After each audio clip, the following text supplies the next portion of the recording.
Reunions abound as our far-flung characters finally begin to gather together to stand against the army of the dead. It is an emotional episode that clearly sets the stage for everything that's about to happen. It's the final season of Game of Thrones! Season 8, Episode 1, Winterfell.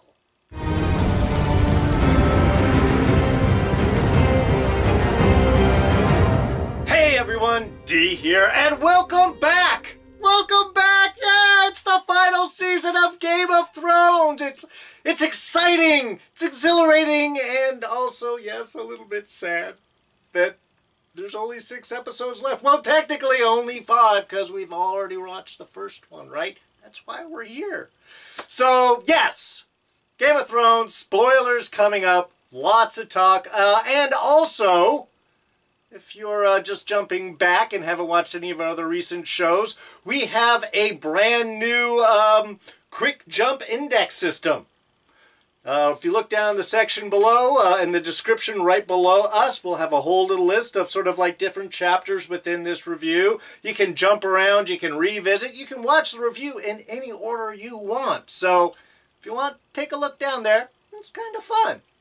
Anyway, yes, very excited to be back. You know, they say all good things must come to an end, and a show such as this is eventually going to end. That's what we're all building up to. It really, everything has been building to this season. And yeah, it really is a blend of exhilaration and kind of sadness going into it. But not this episode. This episode was all awesomeness from the beginning.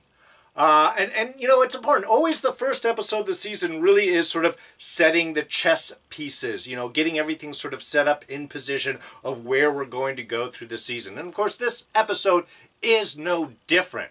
But what we're building on top of this is, again, all the things that have come before it is the number of reunions that we have. That's really what this whole episode is about. It's reunions. It's people who have not seen each other for a long time, some of them since season 1, gathering back together all kind of in the same place where everything all started, Winterfell. There is sort of a perfect kind of flashback, circle synchronicity to the whole thing, especially as it opens up with Dany and Jon coming up to Winterfell, as season 1 kind of opened up with the whole arrival of Robert Baratheon and the whole King's company there coming up to get Ned to ask him to be his hand of the king.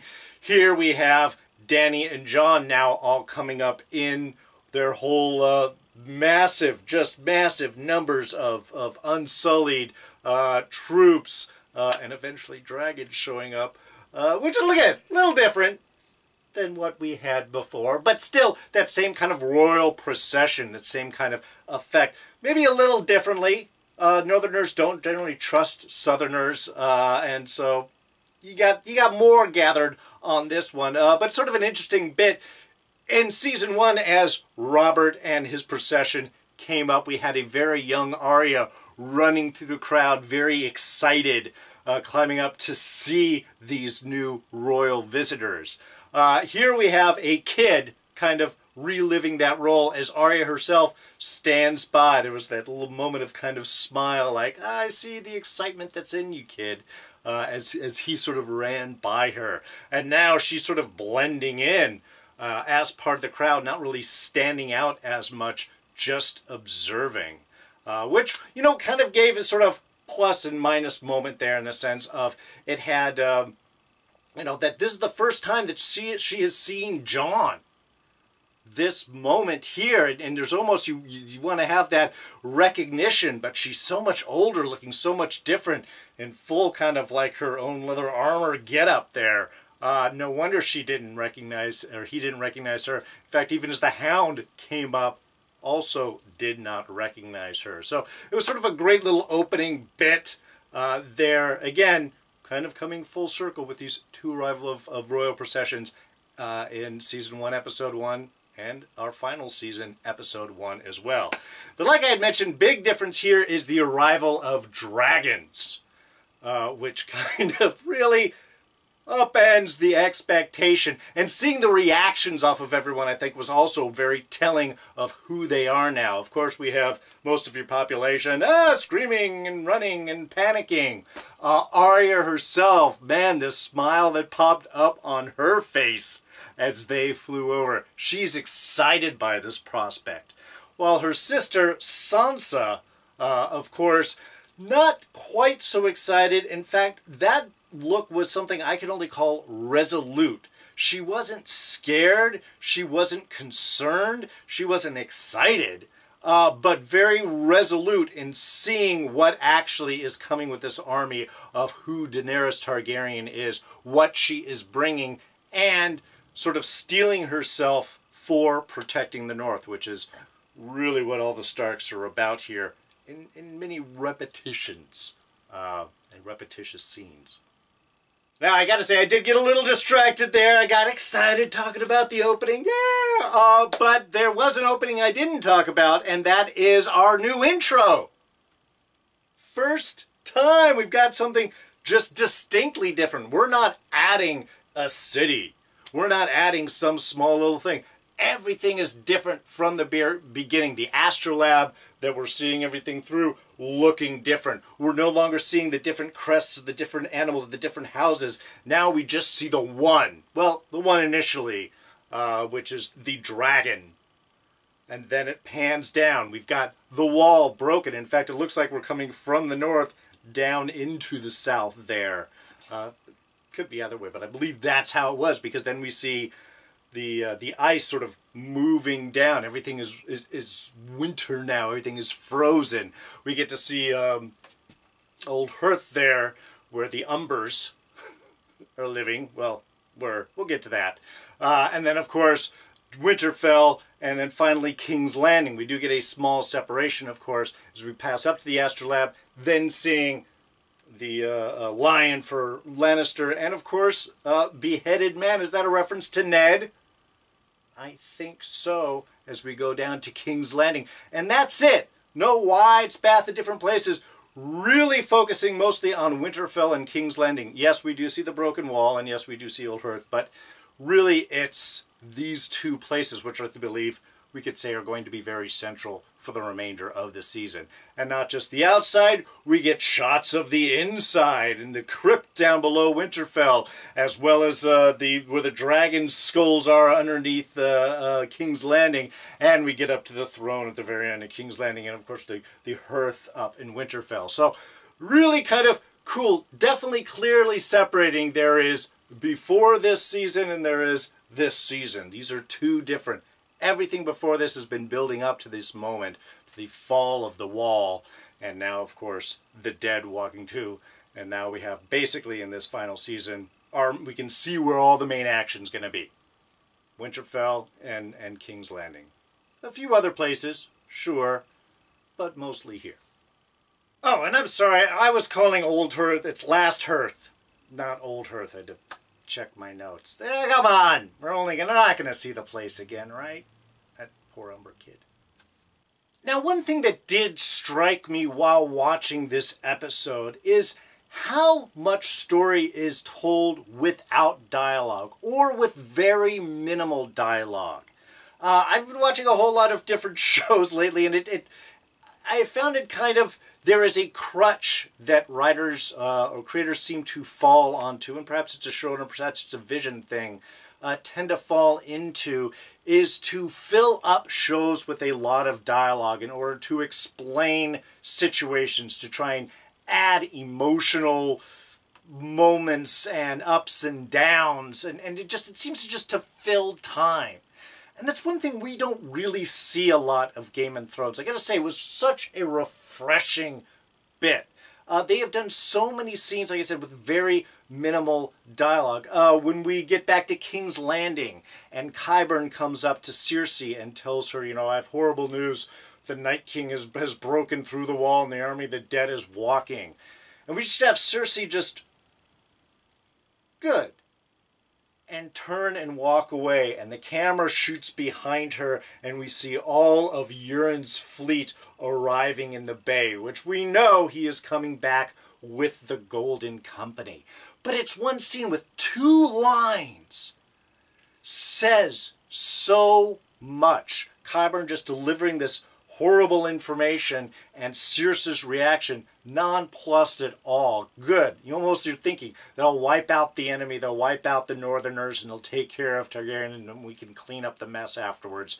I'm not scared. Here is my giant army. But they don't have to say all that. With just a shot, a reaction and a shot, they're able to convey that. The rescue of Yara from Theon. Oh, another great bit. Done, like, completely silently. There's no dialogue in that entire scene.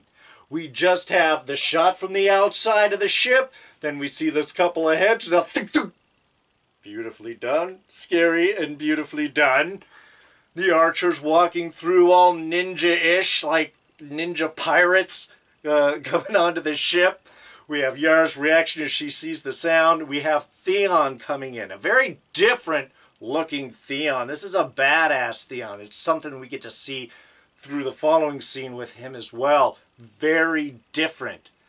Doesn't say anything, just cuts Yara loose, and how's her response? Headbutt. Boom! Drops him.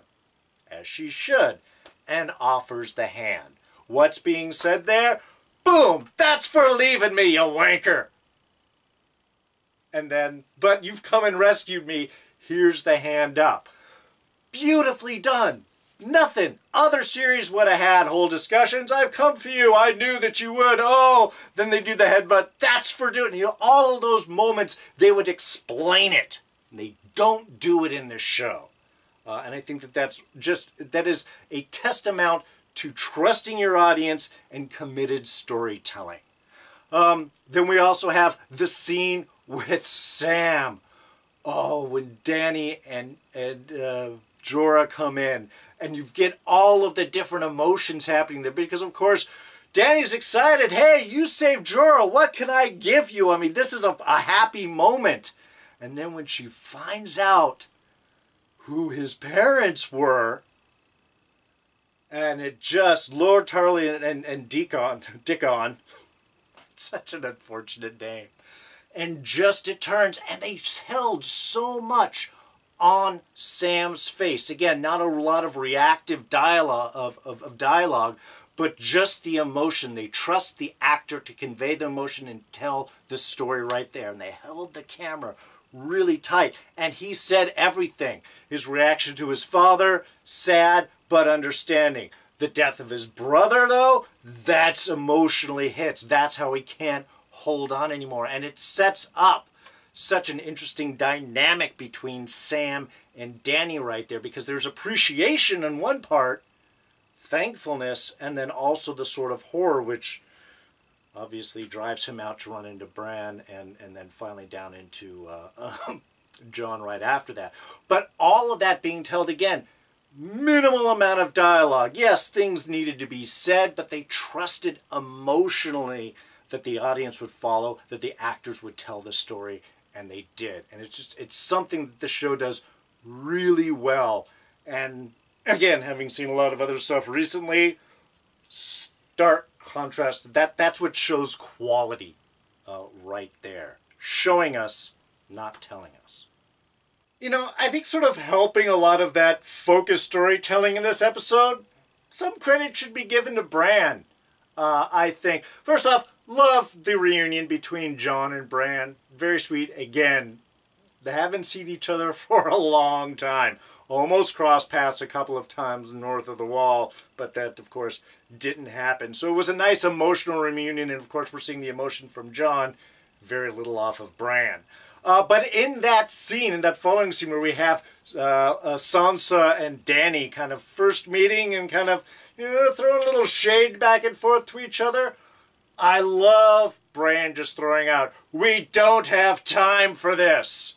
We got the dead coming. We got to focus on this stuff. We got to get things going." I'm going to be remembering that for a little while. We throw it out like, just like Bran says, we don't have time for this, and it's perfect.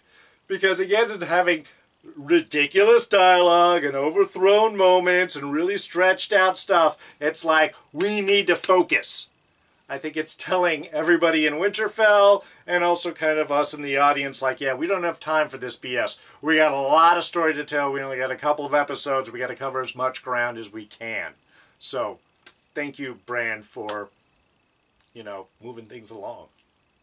So yes, a lot of great reunions in this episode, which I'll keep going on about, but there were actually so many great moments. I'm having a little difficulty picking our Scene of the Week for this week. In fact, I sort of have three of them, but I'll start off with what I think is the scene, and I'll talk about the couple other ones that almost made it. And we're really going to be focusing right here on Jon riding a dragon. Come on, that was exhilaration right there. A lot of great comedy too, seeing Jon. How do you even ride a dragon? Which was just hilarious seeing him. They did a great time with shots, him climbing up and sort of throwing his body over the dragon's back and then trying to find out, what do I hold on to? Whatever you can. It was a great little moment, though, of course, interesting because we're seeing Dany recognizing that Jon has a connection with the dragons, which, of course, is really just foreshadowing, well, what we as the audience already know, and what Jon, by the end of this episode, definitely will know. And that is that, you know, Targaryens and dragons, they kind of go together. They're the only ones that we know that have historically been able to ride dragons. So this really should be like the biggest shot of awareness for both Dany and Jon. There's a lot more to Jon than anyone knows. But it's an exhilarating scene. It's great seeing Jon up there trying to adapt and then finding himself kind of a natural, flying over Winterfell, and everybody's seeing, especially we've got the little group of Viserys and Tyrion and the Onion Knight talking about proposals and a way to sort of bond these two together, and maybe we could have a king and queen finally that everybody respects.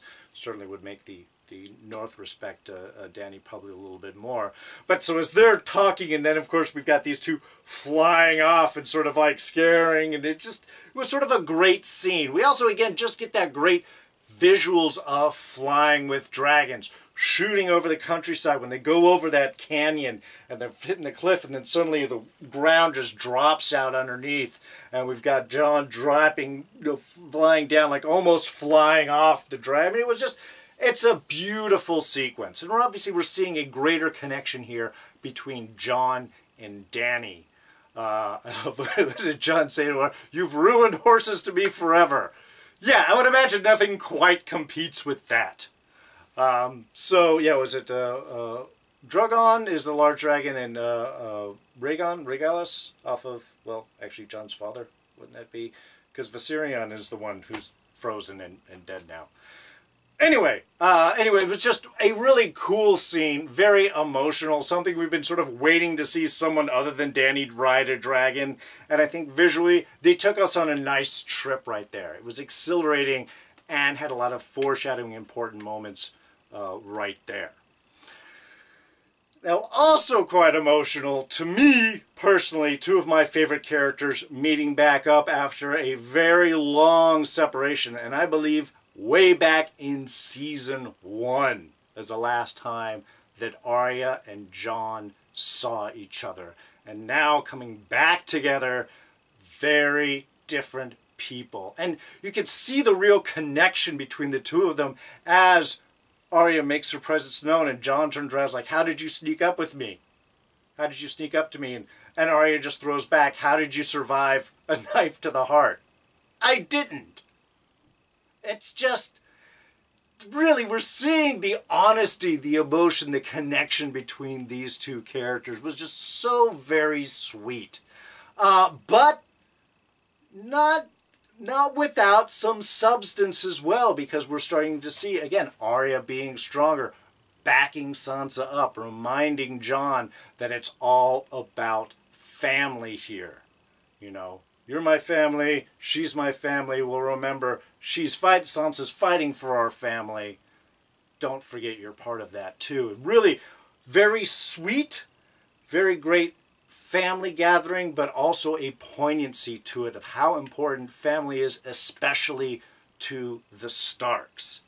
And then, of course, we have our big final reveal scene, which we've all been kind of waiting for, certainly, and I'm glad that this didn't get stretched out.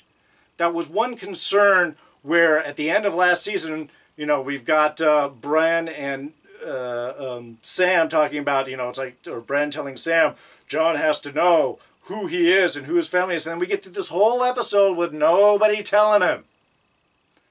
We get to, I mean, I guess it's an initial greeting when Bran says, hi, Jon, I haven't seen you for a while. By the way, you're the rightful king. Maybe that would be a little too quick.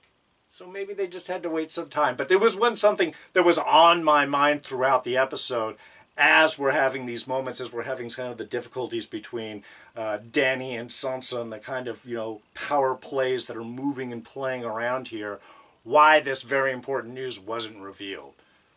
Appropriate to save it towards the end of the episode then, especially for Sam reeling from his encounter with Dany, finding about the death of his father and his brother. God, what a hard hit right there. And then Bran saying, now you have to tell him. You're close to him. You're brothers of the Night's Watch. Certainly closer than probably Bran can emotionally feel towards anybody right now. Probably good to have Sam relay this information. Somebody that Jon really trusts. But again, and in that whole scene, as powerful as that was, Sam holding on to it, using the energy from his encounter with Daenerys to ask, you know, would you have done it? You have also spared men.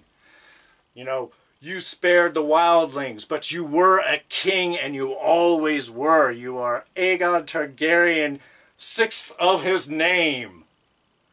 The rightful king of the Seven Kingdoms. Was just, a great scene, and also a lot of trust in the actors as Sam is telling this to Jon.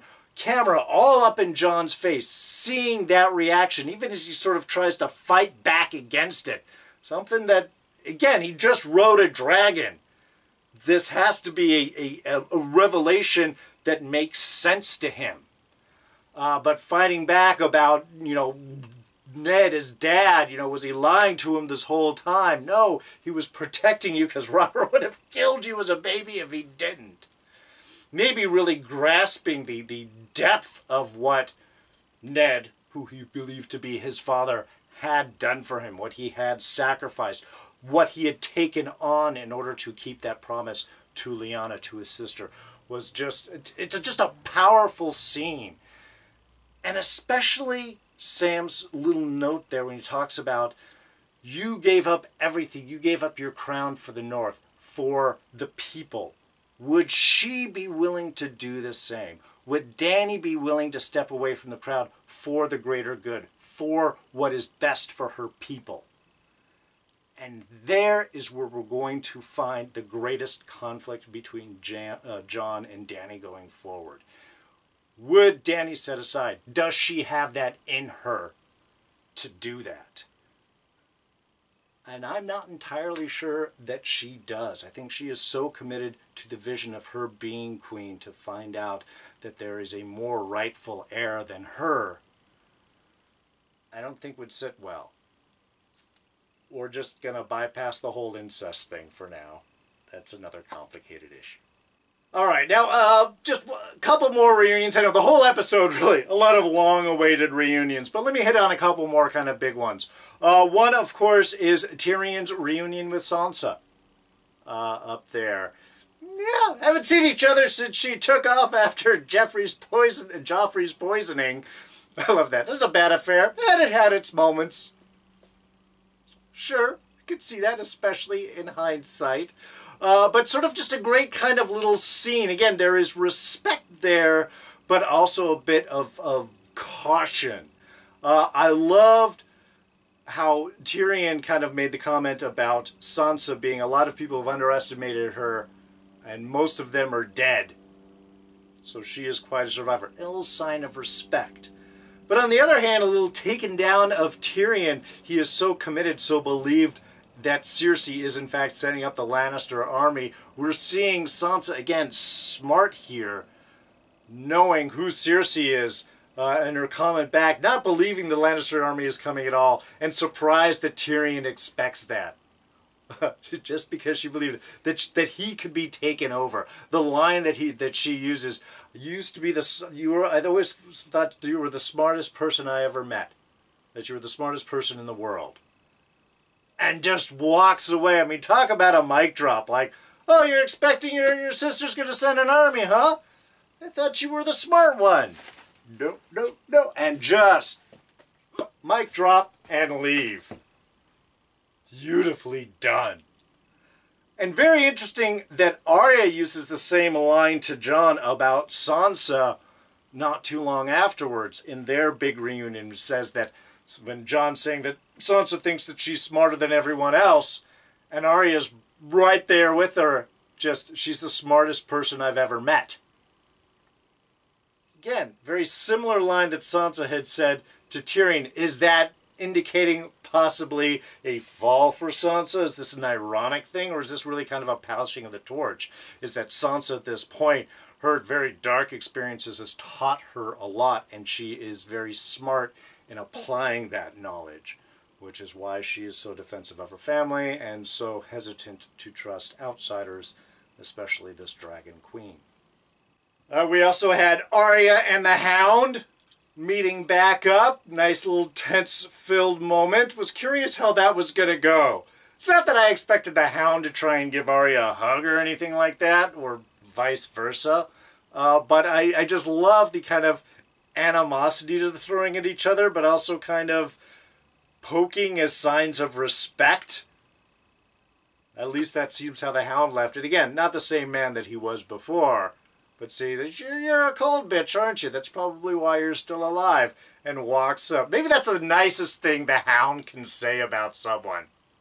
But also in that scene, we have Arya and Gendry reuniting after a long separation. A lot of the names on her list was because of Gendry's sale to Melisandre. But they've been together for a long time, so it was kind of cool to see that. And is that flirting? Is that Arya flirting there with Gendry? I mean, not emotional, but it certainly felt that little push and prod, and that felt like as close to flirting as we might see Arya getting to at this moment. So that was kind of cool. But she does ask Gendry to build her a little something. Really curious what that something was. The thing looked like, I don't know, a hidden compartment in the back of something, or a knife with some, not entirely sure. Quick glance at the paper, but building up Arya's little toolkit right there. Very effective. She's got a needle, she's got a Valyrian dagger. Oh god, yeah, I love that line. I thought you're just another rich girl. I'm the only rich girl that you know, that you've met. Again, flirty. I think so. And one other big reunion saved till one of the last moments, and that is, of course, the arrival of Jaime back up at Winterfell. Definitely something that hasn't happened since Season 1. Neither does that encounter with Bran. And again, no dialogue needed with that. We can see the weight. We know we've followed Jaime's journey, we follows Bran's journey. What has happened since Jaime pushed Bran out the window, and in a way put him on the path of becoming the three-eyed raven. And now Jaime's showing up, short in one hand, no Lannister army, all by himself, and that's the first person that he sees, and really that sees him, turning around and seeing Bran in his chair staring at him. I don't think that reunion's going to be quite as bad as Jaime thinks. Well, with Bran, I think Bran sees the fuller picture will go on. Jaime and everybody else in Winterfell, and Sansa, and maybe not so smoothly. But I think Tyrion will be there to help sort of smooth the way over. And at the very least, Jaime has shown up to fight, unlike, well, anybody else down in King's Landing. Oh, and speaking of Jaime and Tyrion, Bronn being hired by Cersei to kill her brothers. I have confidence that Bronn isn't going to do that. That's all I'm going to say. I think he'll take the money, he'll take the crossbow, and then he'll get the hell out of Dodge. Because, it's just, come on. These are like the two only kind of like friends that he has. Tyrion, who likes and respects him, and Jaime, his brother, the one person that Bronn has sort of connected and fought for, now being asked to kill him. Is he mercenary? Sure. But I don't think he's that mercenary. Also, gonna shoot with the crossbow, because that's how Papa Tywin died with the toilet. That, yeah, levels of irony. Now I'm going to ask what that crossbow's actually going to be used for. And finally, of course, we have our shot in Last Hearth, which is why it's probably only going to be in the opener in this episode and no more, because it's just full of bodies and the poor resurrected White Walker form of young Lord Umbridge. Does anybody else think that he was going to survive from the beginning of the episode? When he's like, we don't have any horses. You'll have what you need. Just run back home and get your people. Yeah, no. That just felt like he wasn't going to make it. And certainly did. Beautiful little spiral of arms and legs behind him as he's pinned up the wall. I mean, if you're going to make a message, make it artistic. Get that going for the Night King, at least. Very creepy. I did have to wonder, okay, did our wildling group know that they were already behind the horde of White Walkers? I mean, they both left Eastwatch at about the same time. So they had to have been able to see such a giant horde of undead and know that they must have been behind them. Because if they thought they were in front and ended up being behind, that made no sense. But anyway, so yeah, that's our big setup. Maybe 2 days out from fast horse ride to Winterfell, if they can get there. If the horses will last, they can get there and warn everybody that the army of the dead is coming. Which is going to be a lot of what next episode is. Moving up to the giant Battle of Winterfell, which I believe is going to be episode 3. Oh, and actually going back to Yara and Theon, there was something kind of interesting in their goodbyes. I mean, well, look, first off, I love the fact that Theon is wanting to go back to Winterfell to fight. Again, there's a certain strength to Theon that we haven't really seen before. And Yara being supportive of Theon going back to Winterfell. I mean, you know, Theon was effectively Ned Stark's hostage for those many years. And before he finally came back, and then certainly after the whole Ramsay Bolton encounter and Reek and his last encounter up in Winterfell, there is I can see a certain resistance maybe for him to go back. But she is really very quickly supportive of him. You know, that he's going up to live up to his promise, I think, is wonderful. But the line, the motto of the Iron Islands, what is dead cannot die. When they're saying their goodbyes, there was a certain kind of irony to that, being that they're saying that as they part to go fight an army of the dead. So, I just appreciate their kind of reflection of that, and then Yara's follow-up, will kill the bastards anyway. So, maybe that's going to be the new motto of the Iron Isles. What is dead cannot die, but kill the bastards anyway. Alright, so a lot of talking, but there's a lot of setup going on this week. And just a beautifully done episode. Great reunions, very emotional, minimal dialogue from what they needed to. They told the story well. We had great visuals, and we have a perfect setup for everything that is about to come. So, 5 episodes left. It's going to be sad when it's gone, but if they keep this quality up, man, it's going to be an awesome few weeks, 5 more weeks of pure enjoyment. So cannot wait for that. But for now, we're going to go ahead and wrap things up. Thank you so much for watching this review, for coming back here, for enjoying all of what Game of Thrones has to offer. It's so awesome. Really super excited this season's back. Cannot wait for everything else to come. So, thank you again for joining me. Please, if you enjoyed this review, go ahead and hit that like button. Thoughts, ideas, and comments, you know where to put them. Right down in the section below. What do you guys think about this episode? What do you think about the setup? And what are the conflicts you are seeing going ahead? And yeah, let's start it off. Who do you think is going to end up on the Iron Throne? I've got my own ideas. What do you guys think? Throw your thoughts right down in the section below. You can always catch me on Twitter and Instagram. I am at Darren Jakes. Please subscribe if you're not. We got 5 more episodes of Game of Thrones. Then we've got Agents of S.H.I.E.L.D. starting up May 10th. We've got Legion coming up this summer. A lot of great stuff. Don't miss any of it if you're a subscriber. I can get these words out. Do that by hitting this button right here. And we'll throw up a couple of our latest reviews right here. In fact, I will throw up our discussion with Acton Tomko talking about what we expect to see this season. Throw it up right here. You guys can check that out. So, that's going to be it for me. I'm D, and I'm out of here. Catch you guys next time. Bye-bye.